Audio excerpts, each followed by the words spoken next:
나만이 걸어온 그 길, 정명석.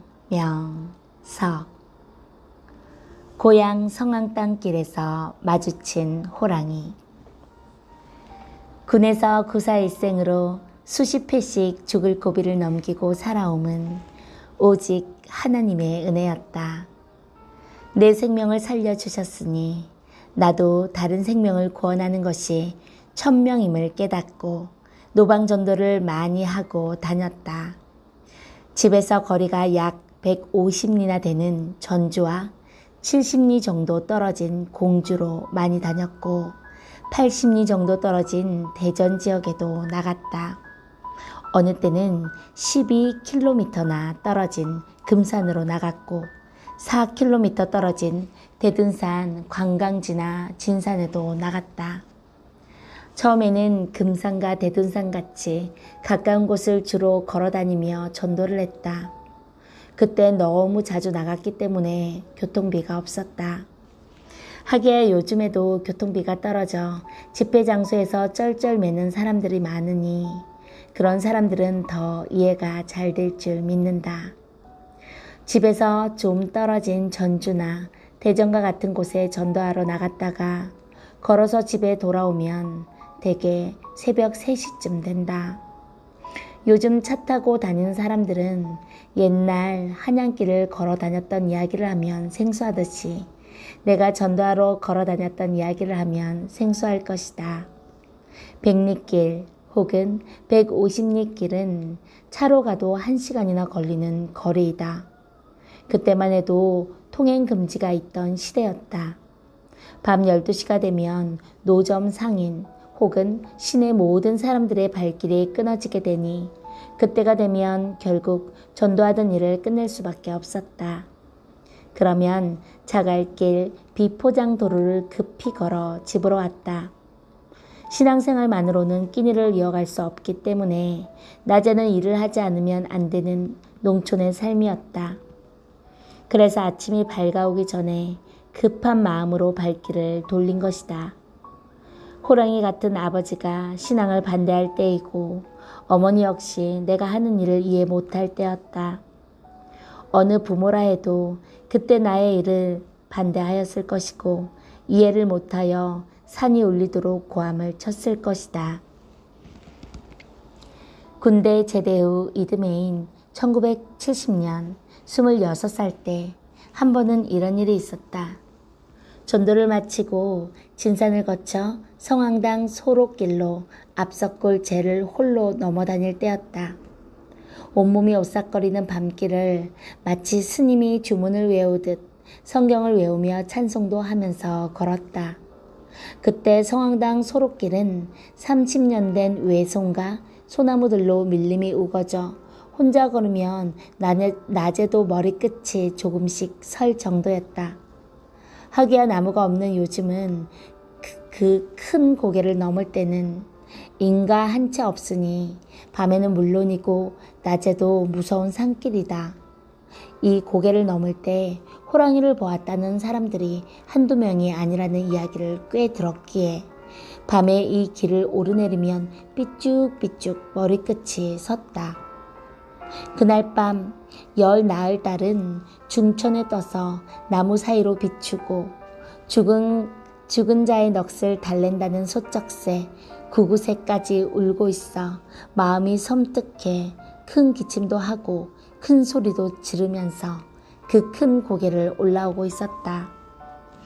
그러다 정상까지 얼마나 남았나 하고 고개를 들어 앞을 쳐다보았다. 옛 어른들은 밤길을 걸을 때 무서워 땅만 내려다보고 걷는다고 했지만 나는 그래도 세상에서 두 번째 가라 하면 서러울 정도로 밤에 산길을 많이 걸어 다녔기에 오히려 나를 두고 밤 호랑이라고 자부하기도 하였다. 열 나흘 달빛이 휘영청 부서져 내리고 가을이 무르익어 가고 있는 밤, 달 그늘 아래로 정상이 보였다. 휴, 이제 20m 정도 남았구나. 백리길도 넘는 먼 길을 벌써 다 온 것이었다. 앞서골 정상 성황당에는 옛날에 큰 벼슬을 했던 사람이 심었다는 300년이나 된 말채나무가 서 있고 그 밑에 큰 넓적한 바위가 깔려 있다. 이 바위는 한 그루로 보이지만 실상은 말채나무와 고매 말채나무가 붙어서 자란 것으로 여름에 꽃 필 때 보면 시간 간격을 두고 두 종류의 꽃이 핀다. 성자와 나를 상징하는 커플 나무 같았다. 그런데 그 성황당 나무 밑에 넓적한 바위 위에 누군가 앉아있는 것이 보였다. 이 새벽 3시에 누가 저렇게 쪼그리고 앉아있지? 밤길 가다 앉아있는 것인가? 하고 약간 무서운 마음으로 대여섯 발자국을 더 걸어갔다. 그때 내 마음에 이상한 전율이 흘렀다. 다시 쳐다보았다. 자세히 보니 사람이 아니고 아주 큰 짐승이 쭈그리고 앉아서 달밤에 걸어 올라오는 나를 쳐다보고 있었다. 달빛에 자세히 보니 앉은 키가 꽤 컸다. 그놈은 꼼짝도 않고 주인을 맞는 말만한 개처럼 앉아서 담대히 나를 쳐다보고 있었다. 공제선에 의해 보니 확실하고 또렷했는데 몸집은 컸지만 날씬한 짐승이었다. 그때 천천히 걷다 발길을 멈추고 말았다. 그 순간 나에게 영감이 걸렸다. 앗, 호랑이구나. 평소에 어머니께서 하신 말씀이 생각났다.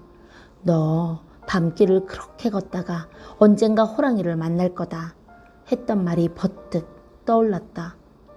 그날이 오늘이구나. 거미줄에 매미 걸린 듯 난 걸렸구나 생각했다. 하지만 이내 곧 아직은 덜 걸렸어. 문제를 해결해야지 하고 마음을 가다듬었는데 예상치 않던 고함이 불쑥 나왔다. 앗! 앗! 으악! 그런데 무서움에 질렀는지 그 소리가 속으로만 나왔다. 땀이 계속 흘렀다. 그야말로 뜨거운 비지땀이었다. 옷이 다 젖어버렸다. 뒤로 돌아서려고 발길을 옮기려 하였지만 발이 굳어 천근의 쇳덩이를 매단 것처럼 땅에서 떨어지지를 않았다. 그제야 하나님이 생각났다. 하나님, 하나님. 역시 그 소리도 속으로만 났지 밖으로 터져나오질 않았다. 정말 심장이 놀라고 간이 콩알만해지는 순간이었다. 이 위기를 피할 길이 없었다. 담대히 하나님을 부르며 앞으로 걸어가려 하였지만 앞으로도 발길이 떨어지지 않았다. 몸을 움직이며 고개를 좌우로 흔들고 있는 호랑이의 모습이 그대로 보였다. 이제 이쪽으로 걸어 내려오려나 보다. 나의 손에 쥔 것이라고는 전도지밖에 없었다. 방어할 무기가 없었다. 그러나 손에 몽둥이나 총이 있었어도 이미 마음이 꺾여 움직여지지 않을 때라 다 소용이 없었을 것이다. 결국 호랑이가 어떻게 하나 쳐다만 보고 말뚝처럼 서 있었다. 정말 나는 장승같이 우뚝 선 채로 마음만 살았지 몸은 시체였다. 달빛이 구름 속으로 다 들어가 버리면 호랑이도 안 보일 텐데 했지만 무서우니 정신이 차려지고 더 잘 보이기만 하였다. 그래서 기도했다. 하나님, 저 호랑이 좀 속히 끌고 가 주십시오. 하나님 외에는 이 밤중에 문제를 해결해 줄 자가 아무도 없습니다. 내가 죄를 지었으면 다음에 회개하겠습니다. 지금 회개할 시간이 없습니다. 이 떨리는 마음에 지은 죄가 생각도 안 납니다. 제발 저 호랑이 좀 속히 없애주옵소서. 그 사이 호랑이가 걸어 내려오진 않을까 하여 눈을 뜨고 기도했다. 너무도 짧은 기도였다. 그런데 그때 호랑이가 일어나 정상에서 반대쪽으로 넘어가 없어져 버리고 말았다. 그와 동시에 무서움이 사라지면서 나에게 힘과 담대함이 왔다. 소리를 지르니 드디어 소리가 입 밖으로 나왔다. 결국 나머지 20m를 올라 정상에 도착했다. 온몸에 땀이 줄줄 흘러 옷이 비 맞은 것 같이 젖었다. 아니 사람 몸에 이렇게 땀이 많단 말인가? 하고 또 하나를 깨달았다. 인간 몸에 때도 많고 땀도 많구나. 그제야 나는 호랑이한테 놀라면 옷이 땀으로 비 맞은 듯이 젖고 사지가 굳어버린다는 말을 체험케 되었다. 기독교는 체험의 종교라더니 하나님이 내게 호랑이 체험을 뜨끔하게 시키신 것인가?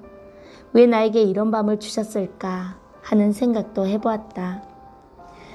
평소 정상에 오르면 앉던 납작한 바위 위에 앉았다. 힘이 빠지고 그야말로 맥이 풀려버렸다. 기력이 100살이나 먹은 노인같이 잠깐 누웠다. 그 자리는 바로 아까 호랑이가 앉아 있었던 반드르르한 장소였다. 그런데 순간 잠이 들어버렸다. 눈을 떠보니 새벽 4시가 넘어가고 있었다. 일어나 400m 밖에 남지 않은 집으로 걸어 내려갔다. 다리가 후들거려 제대로 걸어지지가 않았지만 나는 다시는 이런 밤이 없기를 기도하며 집을 향해 발걸음을 재촉했다. 아멘.